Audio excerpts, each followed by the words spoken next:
ಗುಲ್ಬರ್ಗಾ ವಾರ್ತೆಗಳ ಪ್ರಾಯೋಜಕರು Devanand sari centre super market Kalaburagi. Devanand sari centre ಹಲವು ವರ್ಷಗಳಿಂದ ಕಲಬುರಗಿ ಮಹಾಜನತೆಯ ಭರವಸೆ ಗಳಿಸಿರುವ ರೇಷ್ಮೆ ಸೀರೆಗಳ ಅತಿ ದೊಡ್ಡ ಶೋರೂಮ್. ಹಬ್ಬಗಳು, ಮದುವೆ, ಉಪನಯನ ಹಾಗೂ ನಿಮ್ಮ ಮನೆಯ ಶುಭ ಸಮಾರಂಭಗಳಿಗೆ ಬೇಕಾಗುವ ರೇಷ್ಮೆ ಸೀರೆಗಳಿಗೆ ದೂರದ ಬೆಂಗಳೂರು, ಹೈದರಾಬಾದ್ ನಗರಗಳಿಗೆ ಹೋಗುವ ಅಗತ್ಯವಿಲ್ಲ. ದೇವಾನಂದ್ ಸ್ಯಾರಿ ಸೆಂಟರ್ ನೀಡುತ್ತಿದೆ exclusive silk sari collections. Devanand sari ಸೆಂಟರ್ನಲ್ಲಿ ಈಗ ಮದುವೆ ಮುಂತಾದ ಶುಭ ಸಮಾರಂಭಗಳಿಗೆ ಕಾಂಚೀವರಂ ಸೇರಿದಂತೆ wedding brocade saris, pure Dharmavaram ಸೀರೆಗಳು, ಪ್ಯೂರ್ ಬನಾರಸ್ ಸೀರೆಗಳು, pure Uppada silk, pure Ilkal ಸೀರೆಗಳು, pure fancy Gadwal silk, pure Paithani ಸೀರೆಗಳು, ಪ್ಯೂರ್ ಸಾಫ್ಟ್ ಸಿಲ್ಕ್ ಸೀರೆಗಳು ವಿವಿಧ ವಿನ್ಯಾಸಗಳಲ್ಲಿ. ಕಲಬುರಗಿಯಲ್ಲೇ ಅತಿ ದೊಡ್ಡ ಮತ್ತು ವಿಶಾಲವಾದ 10,000 ಚದುರ ಅಡಿ ಇರುವ ಏಕೈಕ ಸ್ಯಾರಿ ಸೆಂಟರ್ ದೇವಾನಂದ್ ಸ್ಯಾರಿ ಸೆಂಟರ್. ಭೇಟಿ ಕೊಡಿ. ದೇವಾನಂದ್ ಸ್ಯಾರಿ ಸೆಂಟರ್, ಕಾಮತ್ ಹೋಟೆಲ್ ಹಿಂದುಗಡೆ, ಸೂಪರ್ ಮಾರ್ಕೆಟ್, ಕಲಬುರಗಿ.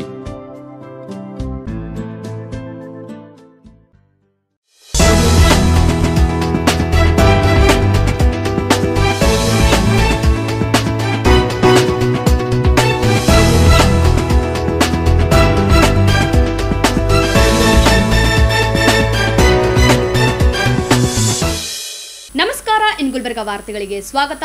ಮೊದಲಿಗೆ ಹೆಡ್ಲೈನ್ಸ್. ಹಡಪದ್ ಸಮಾಜಕ್ಕೆ ಮೀಸಲಾತಿ ನೀಡುವಂತೆ ಒತ್ತಾಯಿಸಿ ನಗರದಲ್ಲಿ ಬೃಹತ್ ಪ್ರತಿಭಟನೆ. ಧರ್ಮಸ್ಥಳ ಅತ್ಯಾಚಾರ, ಕೊಲೆ ಪ್ರಕರಣಗಳ ಕುರಿತು ಸೂಕ್ತ ತನಿಖೆ ನಡೆಸುವಂತೆ ಕೆನೀಲ ಆಗ್ರಹ. ಮೂಲಭೂತ ಸೌಕರ್ಯಗಳಿಗೆ ಒತ್ತಾಯಿಸಿ ಹೊನಗುಂಟ ಗ್ರಾಮಸ್ಥರಿಂದ ಬೃಹತ್ ಪ್ರತಿಭಟನೆ.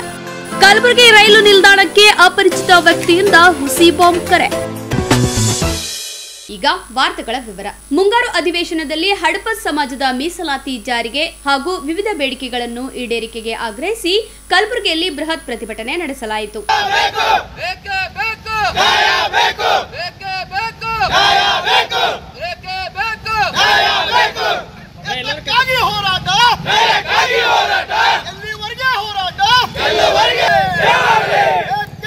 ಅಖಿಲ ಕರ್ನಾಟಕ ಹಡಪದ್ ಸಮಾಜ ಸೇವಾ ಸಂಘದ ನೇತೃತ್ವದಲ್ಲಿ ನಗರದ ಡಿಸಿ ಕಚೇರಿಯ ಎದುರು ಬೃಹತ್ ಪ್ರತಿಭಟನೆ ನಡೆಸಿದ ಹಡಪದ್ ಸಮಾಜದ ಮುಖಂಡರು ಹಾಗೂ ಕಾರ್ಯಕರ್ತರು ಸರ್ಕಾರದ ವಿರುದ್ಧ ಘೋಷಣೆ ಕೂಗಿ ಆಕ್ರೋಶ ವ್ಯಕ್ತಪಡಿಸಿದರು.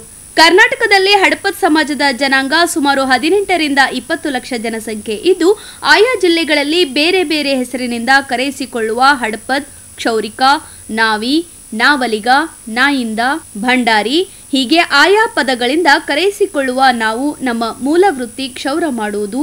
ಯಾವುದೇ ಜಾತಿ ಭೇದ, ಧರ್ಮ ಭೇದ, ಯಾವುದೇ ಸಾಂಕ್ರಾಮಿಕ ರೋಗವಿದ್ದರೂ ಅವರನ್ನು ಕ್ಷೌರ ಮುಂಡನೆ ಮಾಡಿ ಸುಂದರಗೊಳಿಸುವ ಎರಡನೇ ತಾಯಿಯಾಗಿ ಸೇವೆ ಮಾಡುತ್ತಿರುವ ನಮ್ಮ ಹಡಪದ್ ಸಮಾಜ ನಾವು ಅಣ್ಣ ಬಸವಣ್ಣನವರ ಹಾಗೂ ಬಾಬಾ ಸಾಹೇಬ್ ಅಂಬೇಡ್ಕರ್ ಅವರ ಆದರ್ಶ ಸಿದ್ಧಾಂತಗಳನ್ನು ಪಾಲಿಸುವ ಜನಾಂಗವಾಗಿದೆ. ಸದರಿ ವೃತ್ತಿ ನಿರತ ಹಡಪದ್ ಸಮಾಜಕ್ಕೆ ನ್ಯಾಯವಿಲ್ಲದೆ ನಾನಾ ತೊಂದರೆಗಳಿಂದ ಜೀವನ ಸಾಗಿಸುತ್ತಾ ಬರುತ್ತಿದ್ದೇವೆ. ಹಡಪದ್ ಸಮಾಜ ಸಾಮಾಜಿಕ ಭದ್ರತೆಯಲ್ಲಿ ಹಿಂದುಳಿದ ಸಮುದಾಯಗಳಲ್ಲಿ ಅತಿ ಹಿಂದುಳಿದ, ದಿನನಿತ್ಯ ದೌರ್ಜನ್ಯ, ಜಾತಿ ನಿಂದನೆ, ಅಸ್ಪೃಶ್ಯತೆ ಹಾಗೂ ಸಾಮಾಜಿಕವಾಗಿ, ರಾಜಕೀಯವಾಗಿ, ಶೈಕ್ಷಣಿಕವಾಗಿ, ಆರ್ಥಿಕವಾಗಿ ದುರ್ಬಲವಾಗಿರುವ ಈ ಹಡಪದ್ ಸಮಾಜಕ್ಕೆ ಸಾಮಾಜಿಕ ನ್ಯಾಯ ಒದಗಿಸಿಕೊಡಬೇಕು. ಯಾವುದೇ ಸರ್ಕಾರ ಬಂದರೂ ಕೂಡ ಇಲ್ಲಿಯವರೆಗೆ ನಮ್ಮ ಸಮಾಜದವರ ಬೇಡಿಕೆಗಳು ಈಡೇರಿಸುವಲ್ಲಿ ಪ್ರಾಮಾಣಿಕ ಪ್ರಯತ್ನ ಮಾಡಿರುವುದಿಲ್ಲ ಎಂದು ಪ್ರತಿಭಟನಾ ನಿರತರು ಕಿಡಿಕಾರಿದರು. ಇಂದು ಈ ಧಾರಾಕಾರ ಮಳೆಯಲ್ಲಿ ನಾವು ಒಂದು ಪ್ರತಿಭಟನಾ ರ್ಯಾಲಿ ಮಾಡುತ್ತಾ ತಿಮ್ಮಾಪುರ ಚೌಕ್ನಿಂದ ಜಿಲ್ಲಾಧಿಕಾರಿ ಕಚೇರಿಯವರೆಗೆ ಆಗಮಿಸಿ ಮಾನ್ಯ ಮುಖ್ಯಮಂತ್ರಿಗಳಿಗೆ ಮತ್ತು ಹಿಂದುಳಿದ ಇಲಾಖೆ ಸಚಿವರಾದ ಶಿವರಾಜ್ ತಂಗಡಿಗೆ ಅವರಿಗೆ ಮತ್ತು ಕಲಬುರಗಿ ಜಿಲ್ಲಾ ಉಸ್ತುವಾರಿಯಾದಂತಹ ಪ್ರಿಯಾಂಕ್ ಖರ್ಗೆ ಅವರಿಗೆ ಮನವಿ ಕೊಡ್ತಾ ಇದ್ದೀವಿ. ಆ ಮನವಿ ಏನಂದ್ರೆ, ನಮ್ಮ ಹಡಪದ್ ಸಮಾಜ ಅಭಿವೃದ್ಧಿ ಆಗಲಿ, ಆರ್ಥಿಕವಾಗಿ, ಶೈಕ್ಷಣಿಕವಾಗಿ, ರಾಜಕೀಯವಾಗಿ, ಆರ್ಥಿಕವಾಗಿ ಆಗ್ಲಿ ಅಂತೇಳಿ ಒಂದು ನಿಗಮ ಮಂಡಳಿಯನ್ನು ಮಾಡಿದರೆ ಆ ನಿಗಮ ಮಂಡಳಿ ಅಟ್ಟೆ ಕೂಡ ನೆಲೆಗುದಿಗೆ ಬಿದ್ದಿದೆ. ಆ ಒಂದು ನಿಗಮ ಮಂಡಳಿಗೆ ಹಡಪದ ಅಪ್ಪಣ್ಣ ಅಭಿವೃದ್ಧಿ ನಿಗಮ ಮಂಡಳಿಗೆ 100 ಕೋಟಿಗಳನ್ನು ಕೊಟ್ಟು ಈ ಒಂದು ಕ್ಷೌರಿಕ ಸಮಾಜ, ಹಡಪ ಸಮಾಜ ಅಭಿವೃದ್ಧಿ ಆಗಲು, ಆರ್ಥಿಕವಾಗಿ ಮೇಲೆತ್ತಲು ಈ ಒಂದು ರಾಜ್ಯಾಂಗನ ಸರ್ಕಾರ ಮಾಡಬೇಕು. ಅದೇ ರೀತಿಯಾಗಿ ಬಸವ ಕಲ್ಯಾಣದಲ್ಲಿಂತ ಹಡಪದಪ್ಪನ ಗವಿ, ಬಸವಣ್ಣನ ಎಡಪಕ್ಕದಲ್ಲಿದ್ದ ಗವಿ ಹಡಪದಪ್ಪನ ಗವಿ ಇದು. ಆ ಗವಿಯನ್ನು ವಿಕೆಡಿಬಿ ಪ್ರಾಧಿಕಾರದಲ್ಲಿ ತೆಗೆದುಕೊಂಡು ಅಭಿವೃದ್ಧಿ ಮಾಡಬೇಕಾಗಿ ಮತ್ತೊಂದು. ಇನ್ನೊಂದಾಗಿ ನಮ್ಮ ಸಮಾಜಕ್ಕೆ, ಈ ಸಮಾಜ ದಿನನಿತ್ಯ ಶೋಷಣೆ, ಅಸ್ಪೃಶ್ಯತೆ, ದಿನನಿತ್ಯ ಈ ಸಮಾಜದ ಕ್ಷೌರಿಕರ ಮೇಲೆ ದೌರ್ಜನ್ಯ ಆಗ್ತಿದೆ. ಆ ಒಂದು ಅಜಮಾಮ ಪದಕ್ಕೆ ಅಟ್ರಾಸಿಟಿ ಕಾನೂನು ನೀಡಿ ಒಂದು ಜಾತಿ ನಿಂದನೆ ಕೇಸ್ ದಾಖಲು ಮಾಡಲು ಅವಕಾಶ ಮಾಡಿಕೊಡಬೇಕು. ಅದೇ ರೀತಿಯಾಗಿ ಕಲಬುರಗಿಯಲ್ಲಿ ಇರತಕ್ಕಂಥ ಕಲಬುರಗಿ ವಿಶ್ವವಿದ್ಯಾಲಯದಲ್ಲಿ ಹಡಪದಪ್ಪನ ಅಧ್ಯಯನ ಪೀಠ ಇದೆ. ಆ ಅಧ್ಯಯನ ಪ್ರತ್ಯೇಕ ಕಟ್ಟಡಕ್ಕಾಗಿ 1 ಕೋಟಿ ರೂಪಾಯಿ ನೀಡಬೇಕು. ಮತ್ತು ಈ ಒಂದು ಹಡಪ ಸಮಾಜ ದಲಿತಕ್ಕಿಂತ ಹೀನಾಯ ಬದುಕು ಸಾಗಿಸ್ತಾ ಇದ್ದು ಮತ್ತು ಹಿಂದುಳಿದ ವರ್ಗದಲ್ಲಿ ಅತಿ ಹಿಂದುಳಿದ ವರ್ಗವಾಗಿದ್ದು, ಈ ಒಂದು ಸಮಾಜಕ್ಕೆ ಹಿಂದುಳಿದ ವರ್ಗದಲ್ಲಿ ಒಳ ಮೀಸಲಾತಿಯನ್ನು ನೀಡಿ ಇವತ್ತು ರಾಜ್ಯ ಸರ್ಕಾರ ನಮಗೆ ಒಂದು ಮೀಸಲಾತಿಯನ್ನು ಕೊಡಬೇಕು. ಹೀಗೆ ಹಲವಾರು ಬೇಡಿಕೆಗಳು ಮತ್ತು ಮಸವಿನಾಳ, ದೇಗಿನಾಳ, ಹಡಪದಪ್ಪನವರು ಮತ್ತು ಹಡಪದ ಲಿಂಗಮತಾಯಿ ಹುಟ್ಟಿದ ಸ್ಥಳಗಳನ್ನು ಬಸವನ ಬಾಗೇವಾಡಿ ಪ್ರಾಧಿಕಾರ ತೆಗೆದುಕೊಂಡಿದ್ದಾರೆ.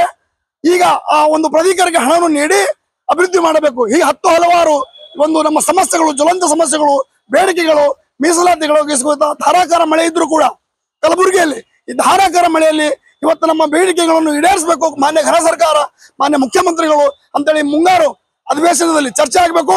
ಚರ್ಚೆ ಆಗಿ ಈ ಒಂದು ಬೇಡಿಕೆ ಕೂಡಲೇ ಈಡೇರಿಸಬೇಕು. ಒಂದು ವೇಳೆ ತಾವು ಈ ಬೇಡಿಕೆಯನ್ನು ಕೂಡಲೇ ಈಡೇರಿಸಿದರೆ ಬರ್ತಕ್ಕಂಥ ದಿನದಲ್ಲಿ ನಾವು ಬೆಂಗಳೂರು ಚಲೋ ಕಾರ್ಯಕ್ರಮ ಹಾಕೊಂಡು ಅಲ್ಲಿ ನಾವು ಒಂದು ಉಗ್ರವಾದ ಹೋರಾಟವನ್ನು ಮಾಡಲು ಅಣಿಯಾಗಬೇಕಾಗ್ತದೆ ಅಂತ ಇವತ್ತಿನ ದಿವಸ ಹೇಳಕ್ ಇಚ್ಛೆ ಪಡ್ತೀನಿ. ಪ್ರತಿಭಟನೆಯಲ್ಲಿ ಈರಣ್ಣ ಹಡಪದ್, ರಮೇಶ್ ಹಡಪದ್, ಬಸವರಾಜ್ ಹಡಪದ್, ಭಗವಂತ್ ಹಡಪದ್, ಚಂದ್ರಶೇಖರ್ ಹಡಪದ್, ಮಲ್ಲಿಕಾರ್ಜುನ್ ಸಾವಳಗಿ, ಶಿವಶರಣರ ಯಳವಂತಗಿ ಸೇರಿದಂತೆ ಅನೇಕರು ಭಾಗವಹಿಸಿದ್ದರು. ಧರ್ಮಸ್ಥಳದಲ್ಲಿ 1986ರಿಂದ ಈ ತನಕ ನಡೆದಿರುವ ಎಲ್ಲ ಅಪಹರಣ, ಕೊಲೆ, ಅತ್ಯಾಚಾರ ಹಾಗೂ ಅಸಹಜ ಸಾವುಗಳ ಪ್ರಕರಣಗಳ ಸಮಗ್ರ ತನಿಖೆ ನಡೆಸಬೇಕು ಎಂದು ಸಿಪಿಎಂ ಜಿಲ್ಲಾ ಕಾರ್ಯದರ್ಶಿ ಕೆ ನೀಲಾ ಆಗ್ರಹಿಸಿದ್ದಾರೆ. ನಗರದ ಪತ್ರಿಕಾಭವನದಲ್ಲಿ ಸುದ್ದಿಗೋಷ್ಠಿ ನಡೆಸಿ ಮಾತನಾಡಿದ ಅವರು, ಧರ್ಮಸ್ಥಳ ಸೇರಿದಂತೆ ಸುತ್ತಲಿನ ಪ್ರದೇಶದಲ್ಲಿ ಬಡವರು, ಆದಿವಾಸಿಗಳು, ದಲಿತರು ಹಾಗೂ ಹಿಂದುಳಿದ ಸಮುದಾಯಗಳ ಜನರ ಭೂಮಿ ಅಕ್ರಮವಾಗಿ ಕಬಳಿಸಿರುವ ಪ್ರಕರಣಗಳ ಸಂಪೂರ್ಣ ತನಿಖೆ ಮಾಡಬೇಕು. ಇದರೊಂದಿಗೆ ಧರ್ಮಸ್ಥಳ ಗ್ರಾಮಾಭಿವೃದ್ಧಿ ಸಂಸ್ಥೆಯ ಸಾಲ ನೀಡಿಕೆ, ಬಡ್ಡಿ ನಿಗದಿ, ಸಾಲ ವಸೂಲಾತಿ ಕ್ರಮದಿಂದ ನೊಂದು ಹಲವರು ಆತ್ಮಹತ್ಯೆ ಮಾಡಿಕೊಂಡ ಆರೋಪಗಳಿವೆ. ಈ ಬಗೆಗೂ ಕೂಲಂಕುಷ ತನಿಖೆ ನಡೆಸಬೇಕು. ಈ 3 ಅಂಶಗಳನ್ನು ಪ್ರಸಕ್ತ ಎಸ್ಐಟಿಯೊಂದೇ ತನಿಖೆಗೆ ನಡೆಸಲು ಸಾಧ್ಯವಾಗದಿದ್ದರೆ ಸರ್ಕಾರ ಮತ್ತೊಂದು ಎಸ್ಐಟಿ ರಚಿಸಬೇಕು. ತಪ್ಪಿತಸ್ಥರಿಗೆ ಶಿಕ್ಷೆ ನೀಡಿ ನೊಂದ ಕುಟುಂಬಗಳಿಗೆ ನ್ಯಾಯ ಒದಗಿಸಬೇಕು ಎಂದು ಆಗ್ರಹಿಸಿದರು. 86ರಿಂದ ಇಲ್ಲಿವರೆಗೆ ನಡೆದಂಥ ಎಲ್ಲ ಅಸಹಜ ಸಾವುಗಳು, ಎಲ್ಲ ಅತ್ಯಾಚಾರ ಕೊಲೆಗಳು ಸಮಗ್ರವು SIT ವ್ಯಾಪ್ತಿಗೆ ಬರ್ತದೆ. ಕೇವಲ ಅನಾಮಿಕ ತೋರಿಸುವಂಥ ಆ ಭೂಮಿ ಒಳಗೆ ಎಷ್ಟೋ ವರ್ಷದಿಂದ ಆತ ಹೋಗದಂಥ ಹೆಣಗಳದ ಬಗ್ಗೆ ಮಾತ್ರ ಅಲ್ಲ, ಅದೊಂದು ಅಂಶ ಅದರಲ್ಲಿ ಅಷ್ಟೇ. ಆದರೆ ಸರ್ಕಾರದ ಆದೇಶ ನೀವು ಕಾಪಿ ನೋಡಬೇಕು. ಸರ್ಕಾರದ ಆರ್ಡರ್ ಕಾಪಿ ನಿಮಗೆಲ್ಲರಿಗೂ ಕಳಿಸ್ತೀವಿ. ಬೇಕಾದರೆ ನಾವು ಆದೇಶದ ಕಾಪಿಯಲ್ಲಿ ಸ್ಪಷ್ಟ ಅದ ಏನಂತ, 86ರಿಂದ ಇಲ್ಲಿವರೆಗೆ ನಡೆದಂಥ ಎಲ್ಲ ಅಸಹಜ ಸಾವುಗಳು, ಅತ್ಯಾಚಾರಗಳು, ಕೊಲೆಗಳು, ಎಷ್ಟೆಲ್ಲ ದೂರುಗಳು ಬಂದಿದ್ದಾವೋ ಸಮಗ್ರ ತನಿಖೆ ನಡಿಬೇಕು ಅಂತ SIT ಇಲ್ಲದ. ಹಾಗಾಗಿ ಅದು ಆ ಕೆಲಸ ಮಾಡಬೇಕು. ಆಮೇಲೆ SIT ಆಫೀಸನ್ನು ಈಗ ಒಂದು ಪೊಲೀಸ್ ಠಾಣೆ ರೀತಿಯಲ್ಲಿ ತೆಗಿಬೇಕು ಅಂತ ಹೇಳ್ಯಾರ. ಯಾರೆಲ್ಲ ಬಂದು ದೂರು ಕೊಡ್ತಾರೋ ದೂರು ಕೊಡಲಿ, ಯಾಕಂದ್ರೆ ಅವತ್ತು ಭಯಪಡಿಸಿ ದೂರು ಕೊಡ್ಲಾರ್ದಂಗೆ ನೋಡ್ಕೊಂಡಾರ. ಸೊ ಎಲ್ಲರೂ ಈಗ ಅನೇಕ ಜನ ಬಂದು ದೂರು ಕೊಡಲಿಕ್ಕೆ ಶುರು ಮಾಡ್ಯಾರ. ನಾವು ಹೇಳ್ತೀವಿ ಇದರಲ್ಲಿ ಸ್ಪಷ್ಟವಾಗಿ SITಗೆ ಕೆಲಸ ಮಾಡಲಿಕ್ಕೆ ಬಿಟ್ಬಿಡಬೇಕು. ಯಾರು ಅತ್ಯಾಚಾರಿಗಳಿದ್ದಾರೆ, ಯಾರು ಕೊಲೆಗಡಕರಿದ್ದಾರೆ, ಯಾರು ಏನೆಲ್ಲ ಮಾಡಿದ್ದಾರೆ ಅವರಿಗೆ ಶಿಕ್ಷೆ ಆಗೋ ರೀತಿಯಲ್ಲಿ ಮಾಡಬೇಕು. ಕರ್ನಾಟಕದ ಸರ್ಕಾರಕ್ಕೆ ಸತ್ವ ಪರೀಕ್ಷೆಯ ಸಮಯ, ಕರ್ನಾಟಕದ ನ್ಯಾಯ ಪರಂಪರೆಗೆ, ನೆಲದ ನ್ಯಾಯಕ್ಕೆ ಸತ್ವ ಪರೀಕ್ಷೆಯ ಸಂದರ್ಭ, ಇದನ್ನು ಕರ್ನಾಟಕ ಸರ್ಕಾರ ಕಳ್ಕೋಬಾರ್ದು ಅಂತ ವಿನಂತಿ ಮಾಡ್ತೀವಿ, ಆಗ್ರಹ ಮಾಡ್ತೀವಿ. ಇನ್ನು ನಾವು ಆಗ್ರಹ ಮಾಡೋದು 3 ಅಂಶಗಳು CPIM ಪಕ್ಷವಾಗಿ. 1ನೇ ಅಂಶ, ಅಲ್ಲಿಂದ ಇಲ್ಲಿವರೆಗೆ ನಡೆದಂಥ ಎಲ್ಲ ಅತ್ಯಾಚಾರ, ಕೊಲೆಗಳು, ಮಕ್ಕಳ ಆದಿಯಾಗಿ ಎಷ್ಟೆಲ್ಲ ನಡೆದವು, ಅಸಹಜ ಸಾವುಗಳ ಆದಿಯಾಗಿ ಎಲ್ಲವನ್ನ ಸಮಗ್ರ ತನಿಖೆ ಮಾಡಬೇಕು. ಯಾವುದೇ ಒತ್ತಡಕ್ಕೆ ಒಳಗಾಗಿ ತನಿಖೆ ಕೈ ಬಿಡಬಾರ್ದು. 2ನೇ ಅಂಶ, ಅಲ್ಲಿ ಕೇವಲ ಇದು ಒಂದೇ ಪ್ರಶ್ನೆ ಇಲ್ಲ, ಮೂಲ ಭೂಮಿ ಪ್ರಶ್ನೆ ಅದ. ಅಲ್ಲಿ ಸಾವಿರಾರು ಎಕರೆ ಭೂಮಿಯ ಪ್ರಶ್ನೆ ಅದ. ಹೆಗ್ಗಡೆ ಕುಟುಂಬದವರೇ ನಾವು ಭೂರಹಿತರಿದ್ದೀವಿ ಅಂತೇಳಿ ಬರ್ಕೊಟ್ಟು ಅಫಿಡವಿಟ್ ಕೊಟ್ಟು ಭೂಮಿಯನ್ನು, ಸರ್ಕಾರದ ಭೂಮಿಯನ್ನು ತಗೊಂಡಿರೋದು, ಅರಣ್ಯ ಇಲಾಖೆ ಕಂದಾಯ ಭೂಮಿ ಮತ್ತು ಅರಣ್ಯ ಇಲಾಖೆ ಭೂಮಿಗಳನ್ನ ತೊಗೊಂಡಿರೋದಕ್ಕೆ ದಾಖಲೆಗಳಿದ್ದಾವೆ. ಎಲ್ಲವೂ ಮಾಹಿತಿ ಹಕ್ಕು ಕಾನೂನಡಿಯಲ್ಲಿ ಭಾಳ ಜನ ತೊಗೊಂಡಾರ, ನಾವು ಒಬ್ಬರೇ ಅಲ್ಲ, ಅನೇಕ ಜನ ತೊಗೊಂಡಾರ ಇದನ್ನು. ಹಾಗಾಗಿ ಭೂಮಿದ ಬಗ್ಗೆ ದೊಡ್ಡ ಹಗರಣದಲ್ಲಿ ಭೂಮಿ ಕೊಡಲ್ಲ ಅಂದವರಿಗೆಲ್ಲ ಅಲ್ಲಿ ಅನೇಕ ಆಕ್ಸಿಡೆಂಟ್ಗಳಾಗ್ಯವ, ಸಾವುಗಳಾಗ್ಯವ, ಆತ್ಮಹತ್ಯೆಗಳಾಗ್ಯವ, ಊರು ಬಿಡಿಸಿ ಓಡಿಸಿದ್ದದ. ಯಾರಿದ್ದಾರೆ ಇದರ ಹಿಂದೆ? ಕಣ್ಣು ಮುಂದಿನ ಸತ್ಯವನ್ನು ಹೇಳಲಿಕ್ಕೆ ನೀವು ಭಯಪಟ್ಟರೆ ನಡೆಯಲ್ಲ. ಅದು SITಗೆ ಒಪ್ಪಿಸಬೇಕು. ಈ ಭೂ ಹಗರಣಗಳು, ಭೂಮಿ ಸಲುವಾಗಿ ನಡೆದ ಅಂತ ಎಲ್ಲ ದೌರ್ಜನ್ಯ, ಅತ್ಯಾಚಾರ, ಕೊಲೆಗಳು ಸಹ ಬಯಲಿ ಬರಬೇಕು. ಯಾರು ಕಾರಣ ಇದ್ದಾರೆ ಗೊತ್ತಾಗಬೇಕು. ಇನ್ನು 3ನೇ ಅಂಶ ನಮಗಿರೋದು, ಹಿಂದೆ ಸಿದ್ದರಾಮಯ್ಯ ಸರ್ಕಾರ ಇದ್ದಾಗ ಉಮಾಶ್ರೀ ಅವರು ಮಹಿಳಾ ಮಕ್ಕಳ ಅಭಿವೃದ್ಧಿ ಇಲಾಖೆ ಮಿನಿಸ್ಟರ್ ಆಗಿದ್ದರು. ಆವಾಗ ಮಹಿಳಾ ಸಂಘಟನೆ ನಿಯೋಗ ಒಂದು ಹೋಗಿ ನಾವು ಆಗ್ರಹ ಮಾಡಿದ್ದೆವು. ಏನು ಮಾಡಿದ್ದೇವೆ ಅಂದ್ರೆ, ಮೈಕ್ರೋ ಫೈನಾನ್ಸ್ ದಿನ ಕಳೀತಾ ಹೋದಂಗೆ ಸಾಲದ ಶೂಲಕ್ಕೆ ನಮ್ಮ ಹೆಣ್ಮಕ್ಳು ಬಲಿಯಾಗ್ತಾರ, ನಡಿಲಾರದ ಘಟನೆಗಳೆಲ್ಲ ನಡೀತಾವ. ಸರ್ಕಾರ ಜನರನ್ನ ಸಾಲದೊಳಗೆ ಹಾಕಬಾರ್ದು, ಎಸ್ಪೆಷಲಿ ಖಾಸಗಿದವ್ರ ಕೈಯಲ್ಲಿ ನಮ್ಮ ಜನರನ್ನ ಕೊಡಬಾರ್ದು. ಸರ್ಕಾರವೇ ಸ್ವಸಹಾಯ ಸಂಘದ ಮೂಲಕ, ಸ್ತ್ರೀ ಶಕ್ತಿ ಸಂಘದ ಮೂಲಕ ಬಡ್ಡಿ ರಹಿತ ಮತ್ತು ಸಬ್ಸಿಡಿಯೊಂದಿಗೆ ಸಾಲ ಕೊಡಬೇಕು. ಬಡ್ಡಿ ರಹಿತ ಸಬ್ಸಿಡಿಯೊಂದಿಗೆ ಸಾಲ ಕೊಡಬೇಕು. ಆ ಸಾಲ ತಗೊಂಡವರಿಗೆ ಉತ್ಪಾದನೆಯಲ್ಲಿ ತೊಡಗುವಂಥ ತರಬೇತಿ ಕೊಡಬೇಕು ಮತ್ತು ಅವರು ಉತ್ಪಾದನೆ ಮಾಡೋಂಥ ವಸ್ತುಗಳಿಗೆ ಮಾರ್ಕೆಟಿಂಗ್ ಕೊಡಬೇಕು. ಸ್ಕಿಲ್ ಆ್ಯಂಡ್ ಡೆವಲಪ್ಮೆಂಟ್ ಬೋರ್ಡ್ ಇವೆಲ್ಲ ಇದಾವೆ, ಬೇಕಾದಷ್ಟು ಡಿಪಾರ್ಟ್ಮೆಂಟು, ಅದಕ್ಕಾಗಿಯೇ ಇದಾವೆ. ಮಾರ್ಕೆಟಿಂಗ್ ಕೊಡಬೇಕು. ಹಂಗೆ ಮಾರ್ಕೆಟಿಂಗ್ ಆದಮೇಲೆ ನಮ್ಮ ಜನತೆ ಸಹಜವಾಗಿಯೇ ಆರ್ಥಿಕವಾಗಿ ಸಬಲರಾಗ್ತಾರ, ನಿಮ್ಮ ಸಾಲವೂ ವಾಪಸ್ ಕೊಡ್ತಾರ, ಹಣ ತಿರುಗ್ಲಿಕ್ಕೆ ಶುರು ಮಾಡ್ತದ. ನಮ್ಮ ಕರ್ನಾಟಕದ ಜನ, ಸಾಮಾನ್ಯ ಜನ ಸಾಲದಲ್ಲಿ ಸಾಯೋದಿಲ್ಲ. ಮಳೆ ಬಂದು ಅನಾವೃಷ್ಟಿಯಾಗಿ ಅತಿವೃಷ್ಟಿಯಾಗಿ ಏನೇ ಲಾಸ್ ಆದರೂ ಸಹಿತ ನಮ್ಮ ಜನ ಬದುಕೊಳ್ತಾರ. ಹಾಗಾಗಿ ನೀವು ಅವರಿಗೆ ಈ ಕೆಲಸ ಮಾಡಬೇಕು, ನೀವು ಪ್ರೈವೇಟ್ನವರಿಗೆ ಕೊಡಬೇಡ್ರಿ ಅಂತ ನಾವು ಆಗ್ರಹ ಮಾಡಿದ್ದೆವು. ಅವತ್ತಿನ ದಿನ ಸಿದ್ದರಾಮಯ್ಯ ಸುದ್ದಿಗೋಷ್ಠಿಯಲ್ಲಿ ಜಿಲ್ಲಾ ಕಾರ್ಯಕಾರಿ ಸಮಿತಿ ಸದಸ್ಯ ಸುಧಾಮ ದನ್ನಿ, ಜಿಲ್ಲಾ ಸಮಿತಿ ಸದಸ್ಯೆ ಶಾಂತಾ ಘಂಟಿ ಉಪಸ್ಥಿತರಿದ್ದರು. ಕಲಬುರಗಿ ಜಿಲ್ಲೆಯ ಶಹಾಬಾದ್ ತಾಲೂಕಿನ ಅತಿ ದೊಡ್ಡ ಗ್ರಾಮವಾದ ಹೊನಗುಂಟದಲ್ಲಿ ಸಮರ್ಪಕ ರಸ್ತೆ, ಕುಡಿಯುವ ನೀರು, ಶೌಚಾಲಯದಂತಹ ಮೂಲಸೌಕರ್ಯಗಳನ್ನು ಒದಗಿಸಬೇಕು ಎಂದು ಆಗ್ರಹಿಸಿ ಸುಮಾರು 200ಕ್ಕೂ ಅಧಿಕ ಗ್ರಾಮಸ್ಥರು ಜಿಲ್ಲಾ ಪಂಚಾಯಿತಿ ಕಚೇರಿ ಎದುರು ಪ್ರತಿಭಟನೆ ನಡೆಸಿದರು. ಹೊನಗುಂಟೆ ನಾಗರಿಕ ಹೋರಾಟ ಸಮಿತಿ ನೇತೃತ್ವದಲ್ಲಿ ನಗರದ ಜಿಲ್ಲಾ ಪಂಚಾಯತ್ ಕಚೇರಿಯ ಎದುರು ಬೃಹತ್ ಪ್ರತಿಭಟನೆ ನಡೆಸಿದ ಗ್ರಾಮಸ್ಥರು ಭೀಮಾ ಹಾಗೂ ಕಾಗಿಣ ನದಿಗಳ ಸಂಗಮ ಹೊಂದಿದ್ದರೂ ನೀರಿನ ಸಮಸ್ಯೆಯಿಂದ ಇಲ್ಲಿನ ಜನರು ಪರಿತಪಿಸುತ್ತಿದ್ದಾರೆ. ದೂರದ ಶಹಾಬಾದ್ ನಗರಕ್ಕೆ ಇಲ್ಲಿಂದ ನೀರು ಪೂರೈಕೆ ಮಾಡುತ್ತಾರೆ. ಆದರೆ ಇಲ್ಲಿನ ಆಡಳಿತ ವ್ಯವಸ್ಥೆಗೆ ಗ್ರಾಮಸ್ಥರಿಗೆ ನೀರು ತಲುಪಿಸಲು ಆಗುತ್ತಿಲ್ಲ. ಬೇಸಿಗೆಯಲ್ಲಿ ನೀರಿಗಾಗಿ ಹಾಹಾಕಾರ ಏಳುವ ಪರಿಸ್ಥಿತಿ ಉಂಟಾಗಿದೆ. ಮತ್ತೊಂದೆಡೆ ಗ್ರಾಮದ ಹಳೆಯ ಬಡಾವಣೆಗಳಲ್ಲಿ ಇಕ್ಕಟ್ಟಾದ ಜಾಗದಲ್ಲಿ ಮನೆಗಳನ್ನು ಕಟ್ಟಿಕೊಂಡಿರುವುದರಿಂದ ಪ್ರತ್ಯೇಕ ಶೌಚಾಲಯ ಕಟ್ಟಿಕೊಳ್ಳಲು ಸ್ಥಳಾವಕಾಶವಿಲ್ಲ. ಆದ್ದರಿಂದ ಸಾರ್ವಜನಿಕ ಶೌಚಾಲಯಗಳನ್ನು ನಿರ್ಮಿಸಿಕೊಡಬೇಕು. ಕೆಲವು ಕಡೆ ಬೀದಿ ದೀಪಗಳಿಲ್ಲ ಎಂದು ಆರೋಪಿಸಿದರು.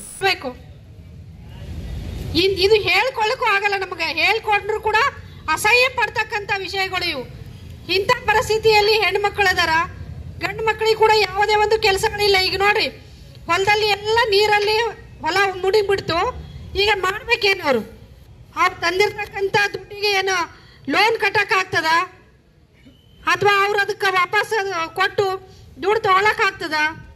ಅದೇನು ಮಾಡೋಕೆ? ಎಲ್ಲದನ್ನು ನೀರಾಗ ಹೋಯ್ತು ಅವ್ರದ್ದೆಲ್ಲನೂ. ಅವ್ರ ಮೈನತ್ತು ಹೋಯ್ತು, ಅವ್ರದ್ದು ದುಡ್ಡು ಹೋಯ್ತು. ಯಾವ ಥರ ಬದುಕ್ತಾ ಇದ್ದಾರ?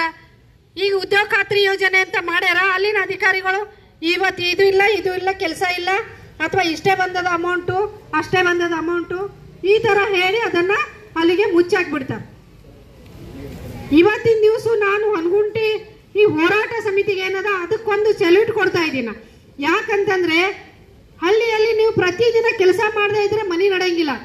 ಅಂದ್ರೂ ಕೂಡ ನಿಮಗೆ ಸಾಕಷ್ಟು ಕಷ್ಟ ಪಟ್ಟು ನೀವು ಈ ಒಂದು ಸ್ಥಿತಿಗೆ ಇಲ್ಲಿಗೆ ಬರಕ್ಕೆ ಕಾರಣ ಆಗಿದಲ್ಲ. ಇಲ್ಲಿಗೆ ಬಂದಿರಲ್ಲ ಒಗ್ಗಟ್ಟಾಗಿ, ಅದು ತುಂಬಾ ಗ್ರೇಟ್ ಕೆಲಸ. ನೀವೆಲ್ಲನೂ ಹೀಗೆ ಒಗ್ಗಟ್ಟಾಗಿರ್ಬೇಕು. ಆಗ ನಿಮ್ಮ ಹಳ್ಳಿಗಳಲ್ಲಿ ಪ್ರತಿಯೊಂದು ಕೆಲಸ ಆಗ್ತದ. ಒಗ್ಗಟ್ಟಿನಿಂದ ಇನ್ನೂ ಕೂಡ ಸಾಕಷ್ಟು ಜನ ಬರೋರಿದ್ರು. ನಿಮಗೆ ಗೊತ್ತದ, ಅಲ್ಲಿ ಬೇರೆ ಬೇರೆ ಕಾರಣಗಳಿಂದ ಹೆಣ್ಮಕ್ಳಿಗೆ ಮತ್ತೆ ಸಾಕಷ್ಟು ನಮ್ಮ ಅಣ್ಣ ತಮ್ಮಂದಿರು ಕೂಡ ಬರೋರು ಬಂದಿಲ್ಲ. ಅಲ್ಲಿ ಹಳ್ಳಿಯಲ್ಲಿ ಕೂಡ ಸಾಕಷ್ಟು ಜನ ಒಂದಾಗ್ತಾರ. ಪ್ರತಿಭಟನೆಯನ್ನ ಇನ್ನು ನಾವು ಇಲ್ಲಿಂದ ಒಂದು ವೇಳೆ ಬಗೆಹರಿದೇ ಇದ್ರೆ ಇನ್ನು ಪ್ರತಿಭಟನೆಯನ್ನ ಮುಂದುವರ್ಸೋಣ ಅಂತ ಹೇಳ್ತಾ ನನ್ನ 2 ಮಾತುಗಳನ್ನ ಮುಗಿಸ್ತಾ ಇದ್ದೀನಿ. ಪ್ರತಿಭಟನೆಯಲ್ಲಿ ಹೊನಗುಂಟ ಗ್ರಾಮದ ಅನೇಕ ಮುಖಂಡರು ಹಾಗೂ ಗ್ರಾಮಸ್ಥರು ಭಾಗವಹಿಸಿದ್ದರು. ಈಗ ಚಿಕ್ಕದೊಂದು ವಿರಾಮದ ನಂತರ ಮತ್ತೆ ವಾರ್ತಾ ಸಂಚಿಕೆ ಮುಂದುವರಿಯುತ್ತದೆ. ಕಲಬುರಗಿ ರೈಲು ನಿಲ್ದಾಣಕ್ಕೆ ಅಪರಿಚಿತ ವ್ಯಕ್ತಿಯಿಂದ ಹುಸಿ ಬಾಂಬ್ ಕರೆ.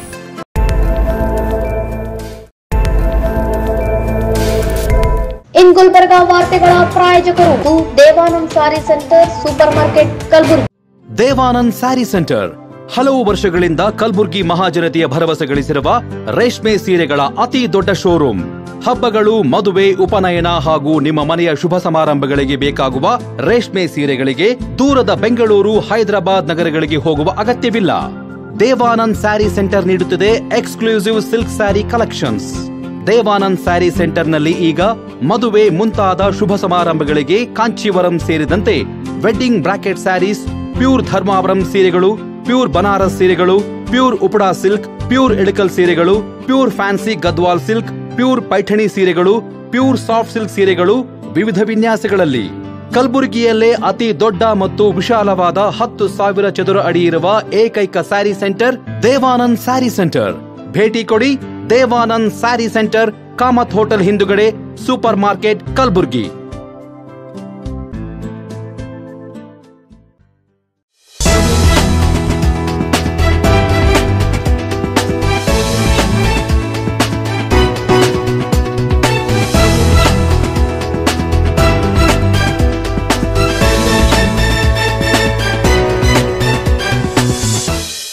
ಮತ್ತೊಮ್ಮೆ ವಾರ್ತೆಗಳಿಗೆ ಸ್ವಾಗತ. ಕಲಬುರಗಿ ರೈಲ್ವೆ ನಿಲ್ದಾಣಕ್ಕೆ ಅಪರಿಚಿತ ವ್ಯಕ್ತಿಯಿಂದ ಹುಸಿ ಬಾಂಬ್ ಕರೆ ಬಂದಿದ್ದು, ಬೆಂಗಳೂರಿನ 112 ನಂಬರ್ಗೆ ಕರೆ ಮಾಡಿ ಬಾಂಬ್ ಇಟ್ಟಿರುವುದಾಗಿ ಅಪರಿಚಿತ ಹೇಳಿದ್ದಾನೆ ಎನ್ನಲಾಗಿದೆ.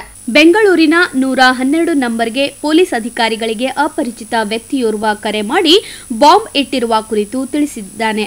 ಬೆಂಗಳೂರು ಪೊಲೀಸರು ಕಲಬುರಗಿ ಕಂಟ್ರೋಲ್ ರೂಮ್ಗೆ ಮಾಹಿತಿ ನೀಡಿದ್ದಾರೆ.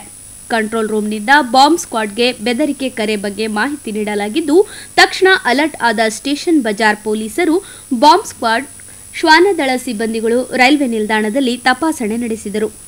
ತಪಾಸಣೆಯ ಬಳಿಕ ಹುಸಿ ಬಾಂಬ್ ಬೆದರಿಕೆ ಅನ್ನೋದು ಬೆಳಕಿಗೆ ಬಂದಿದ್ದು, ಹುಸಿ ಬಾಂಬ್ ಕರೆ ಮಾಡಿದ ವ್ಯಕ್ತಿಗಾಗಿ ಪೊಲೀಸ್ ಶೋಧ ಕಾರ್ಯ ನಡೆಸಿದ್ದಾರೆ.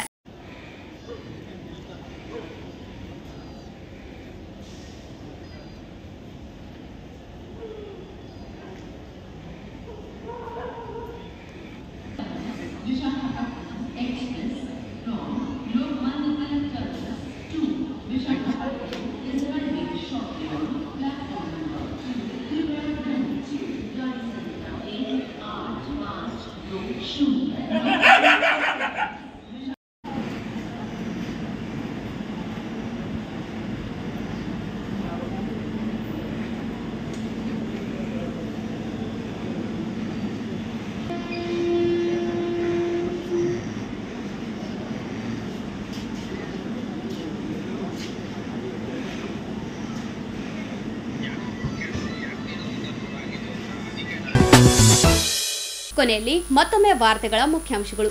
ಹಡಪದ್ ಸಮಾಜಕ್ಕೆ ಮೀಸಲಾತಿ ನೀಡುವಂತೆ ಒತ್ತಾಯಿಸಿ ನಗರದಲ್ಲಿ ಬೃಹತ್ ಪ್ರತಿಭಟನೆ. ಧರ್ಮಸ್ಥಳ ಅತ್ಯಾಚಾರ, ಕೊಲೆ ಪ್ರಕರಣಗಳ ಕುರಿತು ಸೂಕ್ತ ತನಿಖೆ ನಡೆಸುವಂತೆ ಕೆನೀಲ ಆಗ್ರಹ. ಮೂಲಭೂತ ಸೌಕರ್ಯಗಳಿಗೆ ಒತ್ತಾಯಿಸಿ ಹೊನಗುಂಟ ಗ್ರಾಮಸ್ಥರಿಂದ ಬೃಹತ್ ಪ್ರತಿಭಟನೆ. ಕಲಬುರಗಿ ರೈಲು ನಿಲ್ದಾಣಕ್ಕೆ ಅಪರಿಚಿತ ವ್ಯಕ್ತಿಯಿಂದ ಹುಸಿ ಬಾಂಬ್ ಕರೆ. ಇಲ್ಲಿಗೆ ವಾರ್ತಾ ಸಂಚಿಕೆ ಮುಕ್ತಾಯವಾಯಿತು. ಮತ್ತೆ ಮುಂದಿನ ಸಂಚಿಕೆಯಲ್ಲಿ ಭೇಟಿಯಾಗೋಣ. ವಂದನೆಗಳು.